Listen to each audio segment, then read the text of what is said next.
de nuestro curso sobre filosofía y literatura. Como ustedes han podido notar, el curso avanza, va mejorando. Entonces, la charla de hoy, antes de la charla de hoy, antes de la charla de hoy tengo que dar una información adicional.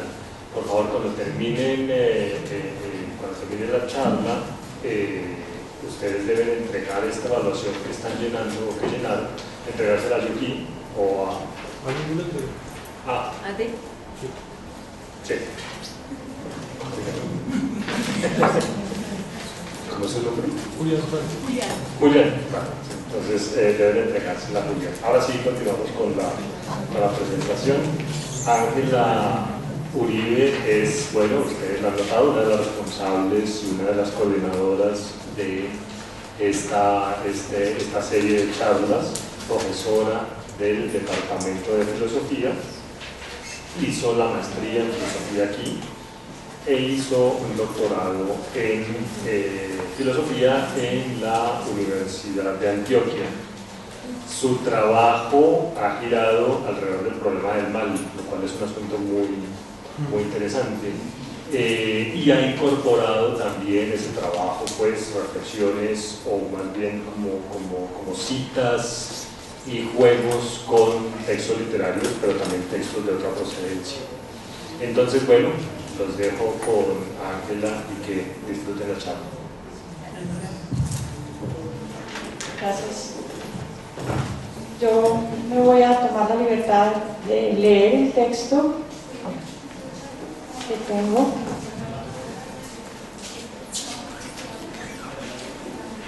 El título es ¿Pueden los hechos históricos resistirse a la mendacidad? Sobre la matanza de las bananeras. Tiene un epígrafe de Gabriel García Márquez de 100 años de soledad que dice lo siguiente: en este estado de alucinada lucidez no solo veían las imágenes de sus propios sueños, sino que los unos veían las imágenes soñadas por otros. En una de las últimas partes de 100 años de soledad, Gabriel García Márquez describe cómo José Arcadio II se lanzó hacia una zanja desde un largo tren lleno de cadáveres y regresó a Macondo para contar lo que había visto la noche anterior. En su camino hacia Macondo, José Arcadio II siguió extenuado la línea del ferrocarril en el sentido contrario al cual se movía el tren, hasta encontrar a una mujer con quien sostuvo el siguiente diálogo. José Arcadio le dice a la mujer: debían ser como 3000. Y la mujer responde: ¿qué? José Arcadio dice: los muertos, debían ser todos los que estaban en la estación. Y la mujer dice: aquí no ha habido muertos. Desde los tiempos de tu tío el general no ha pasado nada en Macondo. Después del encuentro con la mujer, siguiendo su camino, José Arcadio II se encontró con otras 3 personas con quien se estuvo el mismo diálogo. No hubo muertos, le dijeron ellas. Una vez en Macondo, el recuerdo doloroso solo para él de un tren con 200 vagones llenos de cadáveres parecía haberse desvanecido de la mente de los habitantes que, desprevenidos, seguían sus rutinas diarias. Nadie había sido testigo de una supuesta masacre frente a la estación del ferrocarril en Ciénaga la noche anterior. Nadie tenía noticia alguna sobre la pesadilla reproducida por él y según la cual soldados del ejército colombiano habían cargado un tren con los más de 3000 cadáveres de los hombres, las mujeres y los niños que hasta entonces habían tenido alguna relación con la compañía bananera norteamericana que operaba en Macondo.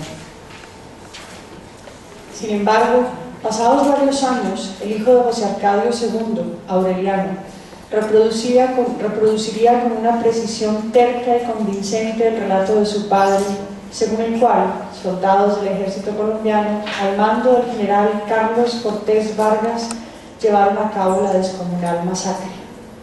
Después de muerto su padre, Aureliano Buendía recordaría como nadie la cifra de muertos tantas veces dicha en los impotentes alaridos de su padre. Eran 3408. Algunos de los historiadores que en los últimos años han intentado reproducir lo ocurrido en la zona bananera a finales de 1928, tratando de salvar la historia de la imaginación desbordada de Gabriel García Márquez, parecen haber desistido de sus intentos por reconstruir una versión leal a los hechos que inspiraron al autor para hablar en 100 años de soledad sobre la descomunal masacre. En una de esas referencias se admite incluso que el episodio de las bananeras es quizás el hecho más controvertido de la historia colombiana. Lo que ocurrió no frente a la estación del ferrocarril de Macondo, sino frente a la estación del ferrocarril de Ciénaga Magdalena, no en una noche incierta sin fecha, sino durante la noche del 5 de diciembre de 1928, es, casi un siglo después, un misterio. Quien quiera que se atenga a las descripciones y a los análisis que dichos historiadores han hecho sobre lo ocurrido en Ciénaga esa noche, muy probablemente se encuentra con poco más de lo mismo que tiene lugar en el encuentro conflictivo entre el recuerdo vívido de José Arcadio II y el vacío en la memoria del resto de los habitantes de Macondo. Fueron miles de muertos y acá no ha pasado nada. Los testimonios sobre los cuales se basan las referencias de los historiadores, los testimonios sobre los cuales se basan las referencias de los historiadores a los episodios de fines de 1928 en la zona bananera son solamente dos: el del coronel Carlos Cortés Vargas y el del entonces representante de la Cámara, Jorge Eliezer Gaitán. El testimonio del general Cortés Vargas está consignado en una suerte de ejercicio de autoexculpación que fue publicado poco después de ocurridos los hechos en Ciénaga. El testimonio de Gaitán, por su parte, es el resultado de una visita a la zona bananera, también poco después de lo ocurrido allí, y en él son registrados los eventos con una evidente intención expiatoria. Estos dos testimonios son, por lo demás, evidentemente contradictorios entre sí. A mi manera de ver, el relato de García Márquez hizo que las dos versiones encontradas resultaran ser en Colombia igualmente verosímiles. Contrario a lo que afirman algunos historiadores, ninguna de ellas prevaleció en la memoria de la historia colombiana. Lo que prevaleció fue, más bien, un relato fantástico en el que las dos versiones tienen exactamente el mismo poder sobre la memoria histórica. El propósito de mostrar de qué modo el relato fantástico sustituyó a una serie de hechos en Colombia me exige discutir la afirmación de Hannah Arendt, según la cual la mendacidad tiene el límite impuesto por aquellas cosas que los seres humanos no podemos cambiar voluntariamente.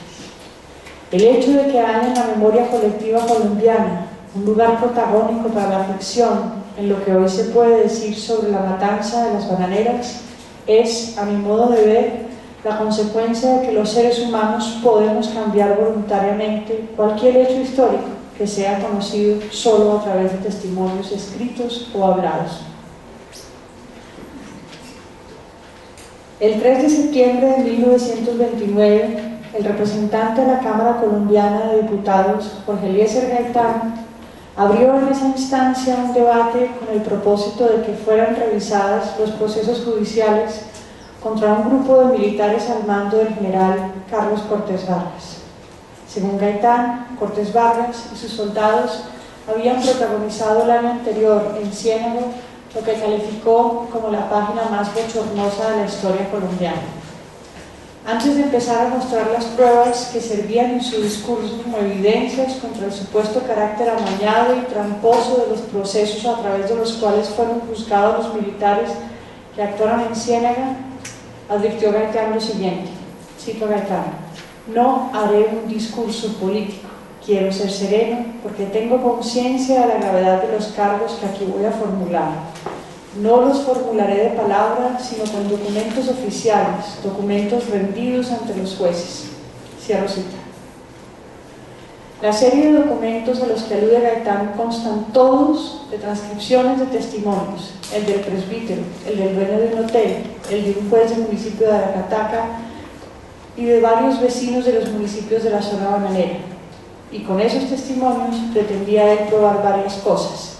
Primero, que había un complot entre la United Fruit Company y el ejército colombiano contra los trabajadores de la compañía, contra los campesinos de la zona y en particular contra los obreros que hacían reclamos a favor de sus derechos laborales. Segundo, que muchos de los presos que habían sido llevados a la cárcel antes de la noche del 5 de diciembre habían sido conducidos allí porque se habían negado a vender sus propiedades a la United Fruit Company. Tercero, que la United había comprado los testigos para que declararan a favor del ejército y en contra de los obreros. Cuarto, que las miles de personas que fueron asesinadas frente a la estación del ferrocarril en Ciénaga la noche del 5 de diciembre estaban dormidas y que cuando actuaron contra ellas los militares estaban borrachos. Quinto, que los cuerpos de las personas asesinadas esa noche fueron transportados en camiones para ser arrojados al mar o en fosas comunes. A cada una de estas acusaciones respondió el general Cortés Vargas, mostrando a su vez con su propio testimonio como prueba y, como en el caso de Gaitán, acudiendo también a otros testimonios, lo siguiente. Primero, contra la tesis del complot, que muchos de los trabajadores de la compañía estaban siendo organizados y convocados por dirigentes comunistas para hacer reclamos ilegales contra la United Fruit Company.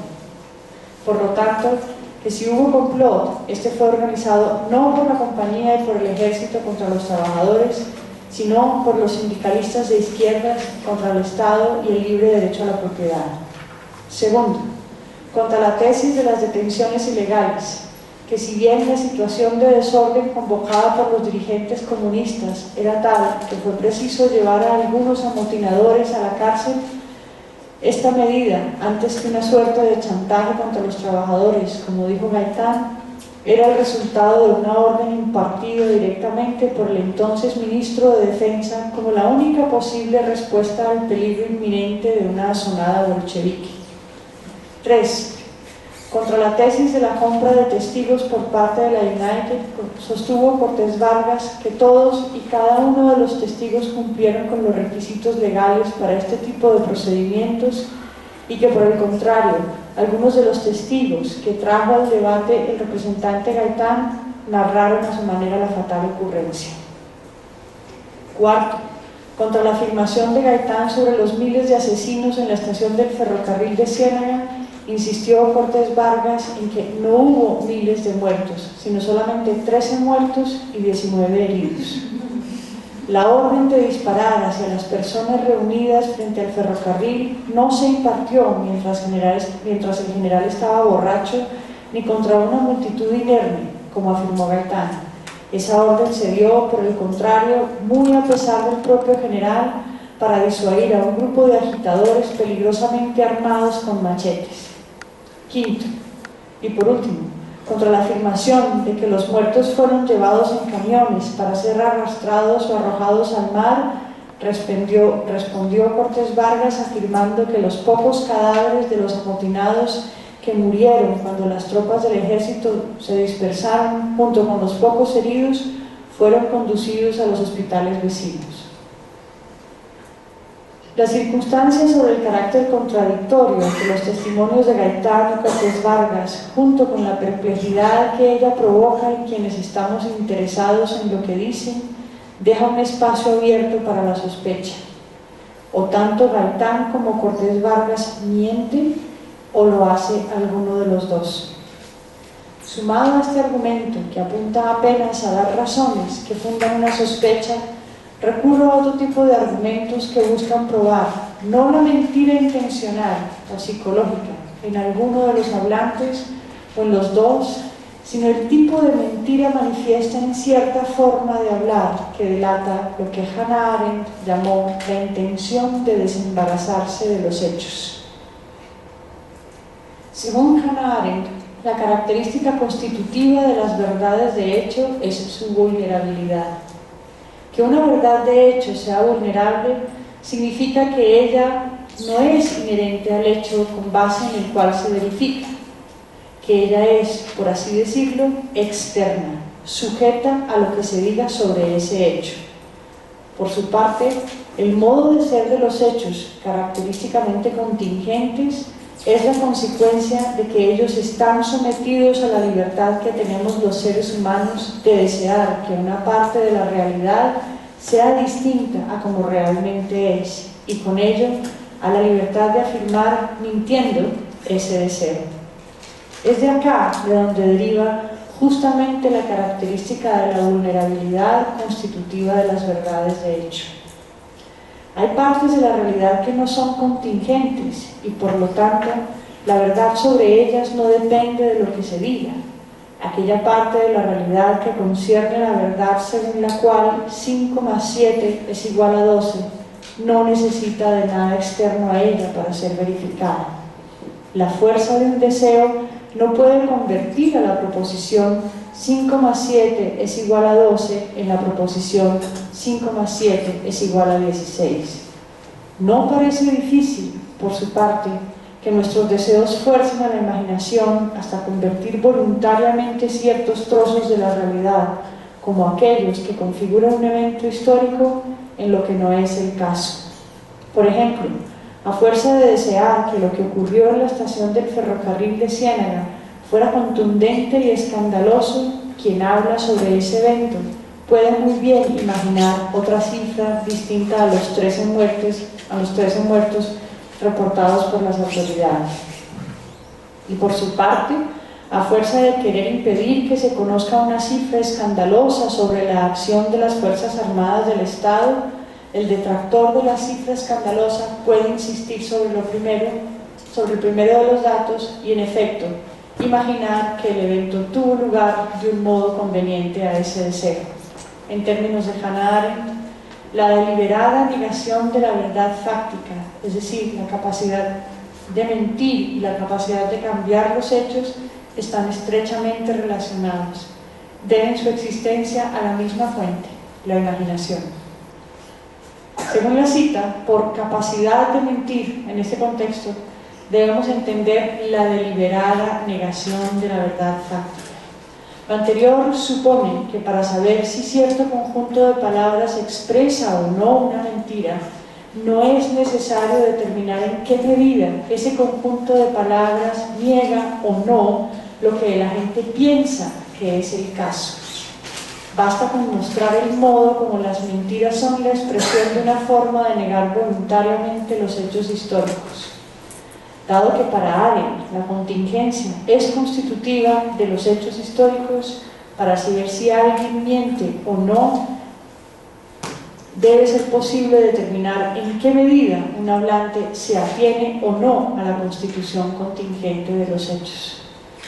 Dado en últimas que los hechos históricos son el resultado de la acción humana, los hablantes estamos abocados a su contingencia. Estamos, con ello, obligados a reconocer la diferencia en la forma como se construye la verdad sobre las dos siguientes proposiciones. 5 más 7 es igual a 12 y, en Ciénaga, tuvo lugar una masacre sin precedentes en la historia colombiana. Propongo en este contexto recordar algunas de las palabras de Gaitán citadas al comienzo de este texto. Decía Gaitán: no haré un debate político. Esta promesa se cumple, aparentemente, porque según él, la materia de la cual se trata en su discurso es solamente el derecho. Y en sus palabras, cito a Cortés: el derecho tiene como base sólida y única en la actualidad, perdón, estoy citando esa Gaitán. El derecho tiene como base sólida y única en la actualidad el elemento moral, el elemento psíquico a cuya realidad llegamos por medio de estos nuevos y fecundos estudios de la subconsciencia, las leyes inmutables de la psicología de los pueblos, y esos principios le permiten demostrar ahora la gravedad del problema que vais a resolver. Este es Gaitán hablándole al Congreso. Cierro la cita. Lo más preocupante, como lo veo, de esta invocación a los principios de la psicología de los pueblos es, creo, que según Gaitán, ellos no solo fundan sólidamente al derecho, sino que son equiparados a los principios que contienen verdades del tipo 5 más 7 es igual a 12.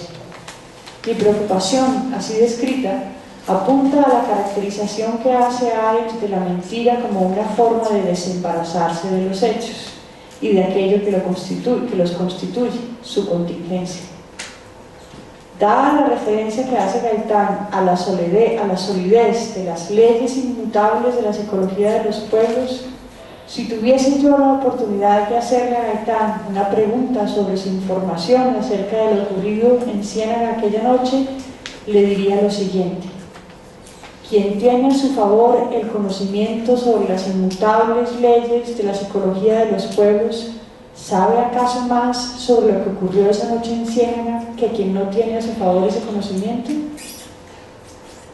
Esta característica en la manera de hablar de Gaitán es también característica del discurso exculpatorio de Cortés Vargas.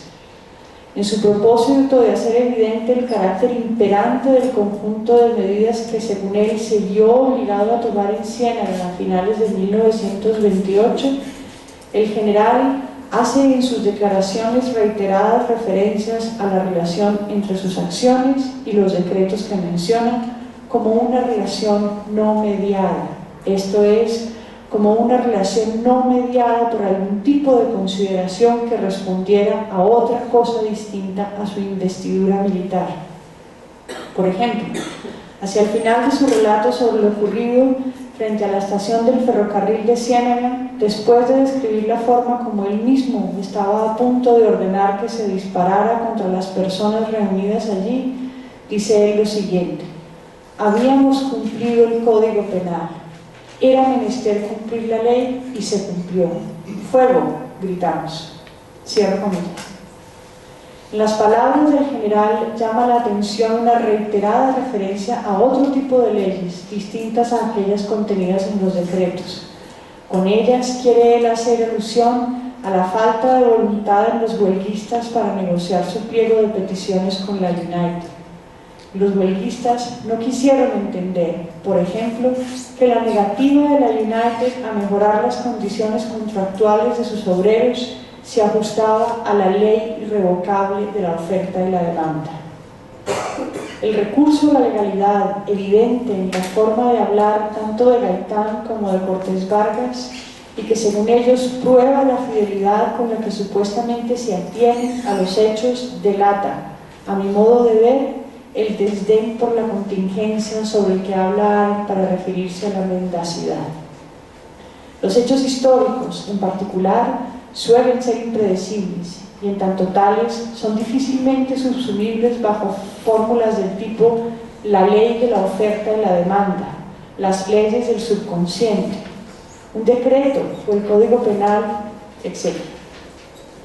Quien quiera que se resista a ese carácter contingente de los hechos históricos y desee, sin embargo, explicar su ocurrencia, puede valerse de un principio supuestamente inexorable, de una teoría, de una ideología que, en la medida en que oculta la contingencia, oculta también la fuente histórica del hecho.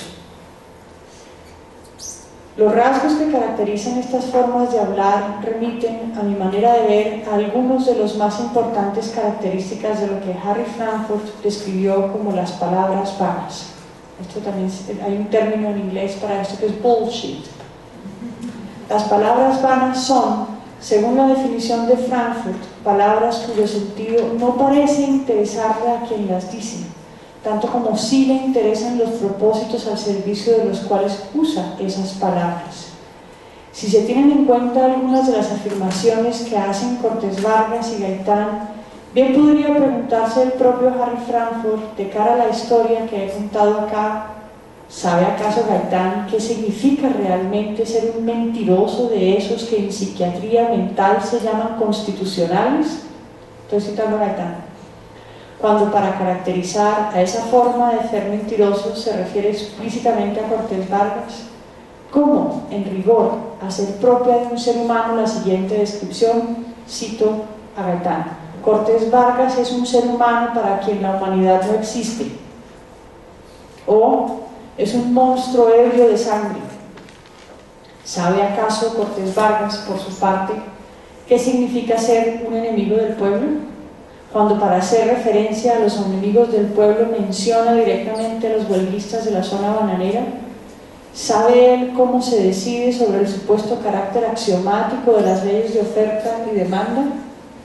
Según Harry Frankfurt, no es preciso mentir en el sentido de engañar deliberadamente a otros para que lo que afirma quien usa palabras vanas no sea tan reprochable moralmente, como lo que dice un mentiroso intencional. El característico desprecio por el cuidado que hay que tener con el sentido de las palabras y con su relación con los hechos, el trato laxo y desdeñoso con la verdad, hacen del bullshitter una suerte de tramposo. Cito a Frankfurt: el hecho que oculta el charlatán es que el valor de verdad de sus enunciados no tiene un interés central para él. El motivo que guía y controla su discurso está desvinculado de la forma como realmente son las cosas de las que habla. Por más juiciosa y conscientemente que proceda el charlatán, lo que es cierto es que está queriendo hacerse a algo. La posibilidad de hacerse a algo, cierro las comillas, la posibilidad de hacerse a algo mientras miente, en el sentido de Arendt, mientras utiliza palabras vanas, en el sentido de Frankfurt, está abierta al desdeñoso de la realidad, según Arendt, dada la relación entre el pasado y el futuro contenida en sus palabras. Las verdades de hecho conciernen todas a lo que ha ocurrido en el pasado, a lo que está ocurriendo ahora mismo. Ellas están contenidas en muchos casos en testimonios.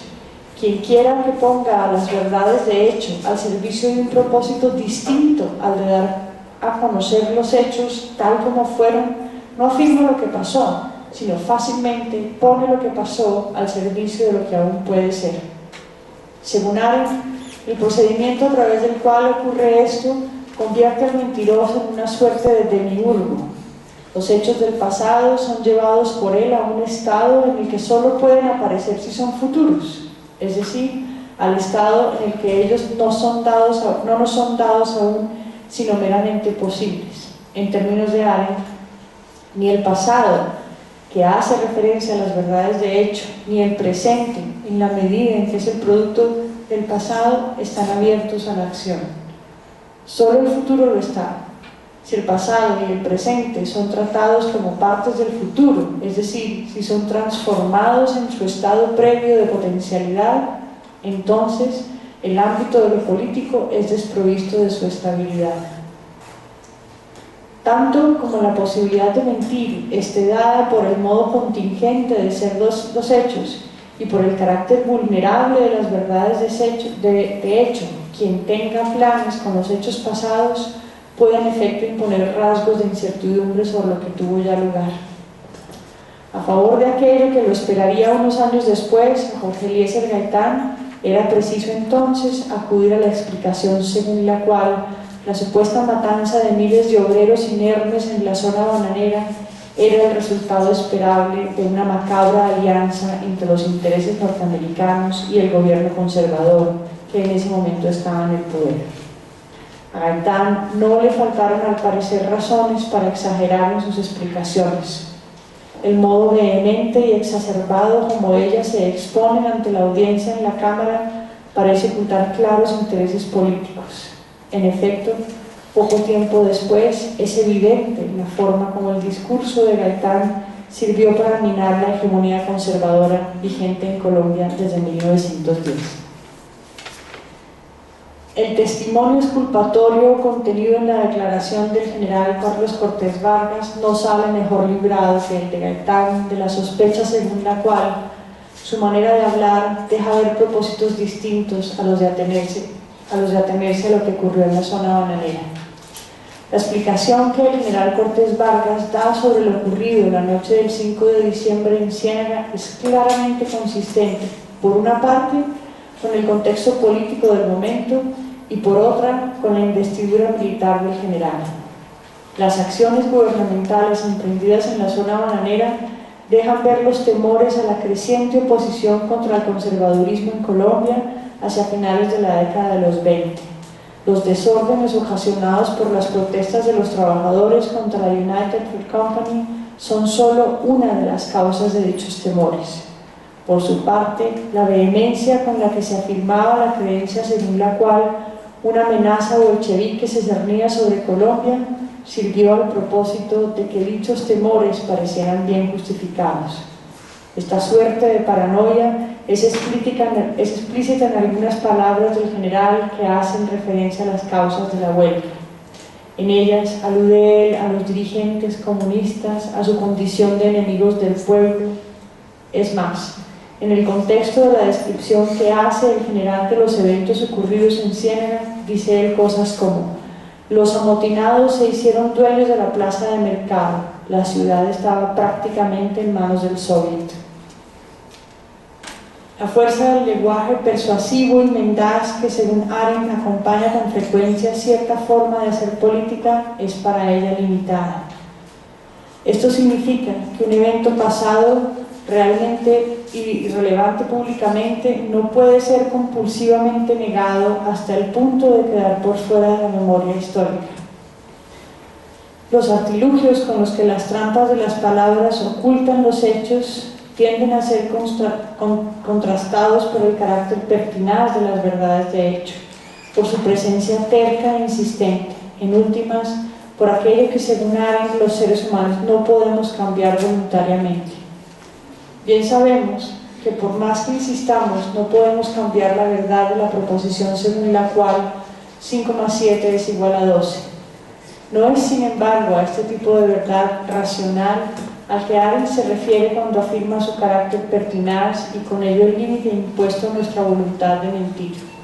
Las verdades a las que ella hace referencia para caracterizarlas como pertinaces son justamente el tipo de verdades de las que he venido hablando en el contexto de la historia sobre la matanza de las bananeras. Esto es, las verdades sobre los hechos históricos. Para Arendt, por más empeño que se ponga en negar lo que es el caso, las afirmaciones fieles a lo que es el caso persisten en la forma de verdades de hecho, que son, como tales, pertinaces. En sus palabras, la persuasión y la violencia pueden destruir la verdad, pero no pueden reemplazarla. Debo decir que me parece difícil entender qué quiere decir Arendt al negar la posibilidad ulterior para lo que ella llama destruir la verdad. ¿Cómo es posible que la verdad pueda ser destruida y, sin embargo, el lugar dejado por la destrucción no pueda ser reemplazado por otra cosa? Según Arendt, la persuasión y la violencia no pueden reemplazar la verdad, pero según ella también, la fuerza de la persuasión mendaz puede ser tal que de la mano de una serie sistemática de mentiras, la realidad puede llegar a ser totalmente reajustada. Aunque admito mi dificultad para resolver la tensión entre el carácter sumamente vulnerable de las verdades de hecho por una parte y su carácter pertinaz por otra, creo que esta dificultad tiene una explicación en los textos de Arendt a los que he venido haciendo referencia.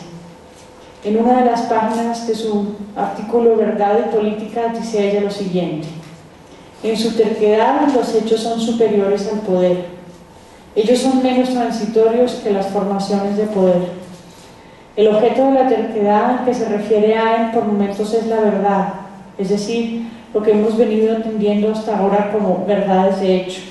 Por momentos, sin embargo, este objeto coincide con los hechos, sin referencia a lo que se dice sobre ellos.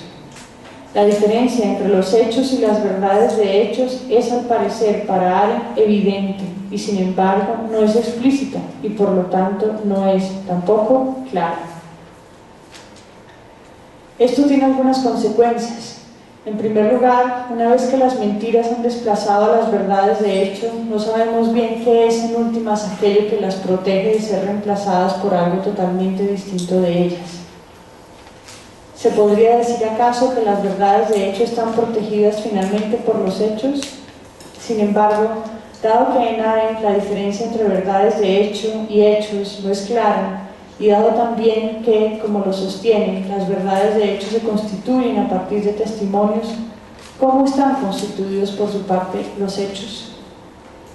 Allí donde las mentiras y la consecuente pérdida de sentido de realidad que las acompaña son tan contundentes, allí donde los hechos se construyen solamente a partir de afirmaciones o negaciones de testigos, ¿Qué previene a las mentiras contra la posibilidad de que ellas desplacen a la realidad? ¿A dónde van a parar las verdades del hecho si el resultado de negarlas mentirosamente es tan consistente y tan plausible como no alcanzan a hacerlo los hechos mismos? Si nos atenemos a la definición que ofrece Arendt de la verdad de hecho, a su forma de entender la mendacidad, a las consecuencias peligrosas de despreciar la realidad, entonces difícilmente queda un lugar reservado para la fidelidad sobre los hechos, cuando ellos han sido puestos al servicio de intereses políticos. ¿Dónde buscar las huellas de los hechos que han sido negados sistemáticamente a favor de una imagen propuesta por un programa político? Lo ocurrido en Ciénaga hacia finales de 1928 es, a mi manera de ver, un conjunto de aquello que si algún día fueron los hechos, sin embargo dejaron de serlo. Perdimos también el rastro de la verdad sobre lo que fue la masacre de las bananeras. Si mi interpretación de las palabras de Arendt es correcta, creo poder afirmar que la historia sobre la matanza de las bananeras, vista a la luz de ellas, es consistente con la posibilidad de que la terquedad de la que habla Arendt no pueda ser atribuida a las verdades de hecho. Es consistente, por lo tanto, con la posibilidad de que la persuasión y la violencia no solamente pueden destruir las verdades sobre una realidad, sino que pueden invitar a que ellas sean reemplazadas por otras realidades. Así, el sustituto de las verdades que alguna vez constituyeron lo ocurrido en Ciénaga durante los últimos meses de 1928 fueron algunas páginas de 100 años de soledad.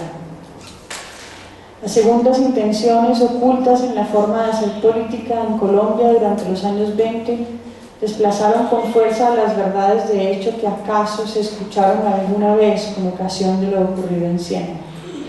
En lugar de ellas, fue ocupado por la novela. Según una de las dos versiones de los hechos contenidas en ella, hubo 3.408 muertos. Según la segunda, no pasó nada en Macondo. Gracias al testimonio desplegado por la imaginación prodigiosa de un autor de ficción, hoy sabemos todo lo que el desdén por la realidad permite que se sepa. Que Ciénaga no es Ciénaga, que Ciénaga es Macondo, que lo que ocurrió allí arrasó, abro comillas, cito a García Márquez, con el espacio vacío, con la mujer arrodillada, con la luz del alto cielo de sequía y con el puto mundo donde Úrsula Iguarán habría vendido tantos animalitos de caramelos. Muchas gracias.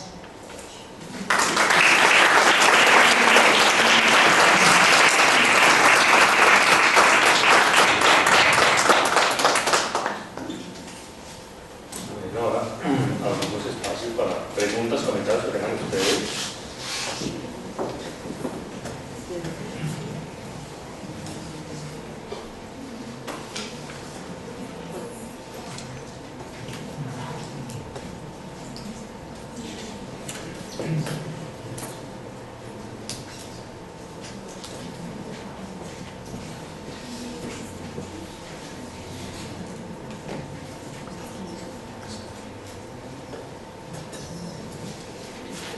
Bueno, es que yo tomé nota y luego al final de su lectura no me queda claro. Dice, la persuasión y la violencia no pueden reemplazar a la verdad. Pero terminando ya en la lectura del texto dice, tristemente sí pueden reemplazar a la verdad. Entonces lo que yo escribí como nota mía es, no deben reemplazar a la verdad, pero tristemente en los hechos... Es decir, al comprobar que sí lo puede hacer, se puede borrar la memoria histórica con mucha persuasión y mucha violencia, ¿no?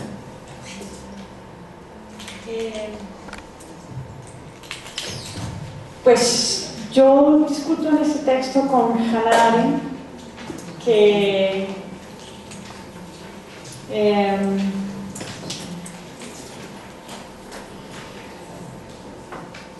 da un lugar, digamos, todavía la posibilidad de que la persuasión y la violencia no minen las posibilidades todavía de reconstruir hechos como hechos históricos. Pero esta historia a mí me llamó muchísimo la atención, digamos, el contraste tan evidente entre los dos testimonios, los dos únicos testimonios de la matanza de las bananeras, y la imposibilidad de volver a lo que pasó allí, porque todo lo que pasó allí estuvo tapado por intereses políticos de un lado o del otro. Me hicieron pensar que había probablemente memoria, sí, que había probablemente eventos de la historia, no solamente de la historia colombiana, quizás de la historia, de otras historias, ¿no?, del mundo, pero en particular, digamos, para el caso de esta historia colombiana, que había eventos que no podían ser rescatados como verdades de hecho. Que es que realmente hay una diferencia grande entre las dos versiones, y contar que 3.000 miles de muertos fueron metidos en camiones para llevar al mar es muy distinto a contar que solamente hubo 13 muertos y 19 heridos. Es ahí no hay cómo hilar a partir de esos dos testimonios tan sumamente contradictorios entre sí, no hay cómo hilar una red que, digamos, pueda llamarlo, esta es la historia, esta es la historia.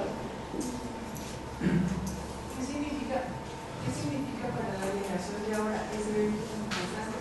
Pues, un hecho histórico tan importante como fue eso.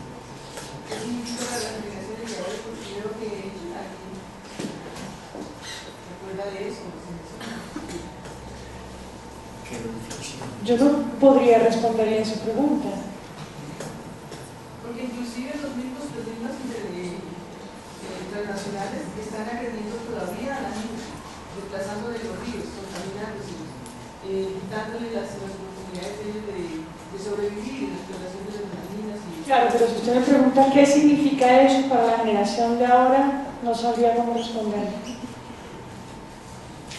Es un referente histórico, debería ser un referente histórico importante, no tanto el de la matanza de las bananeras, pero sí el de la presencia de la United Fruit en la zona del Magdalena.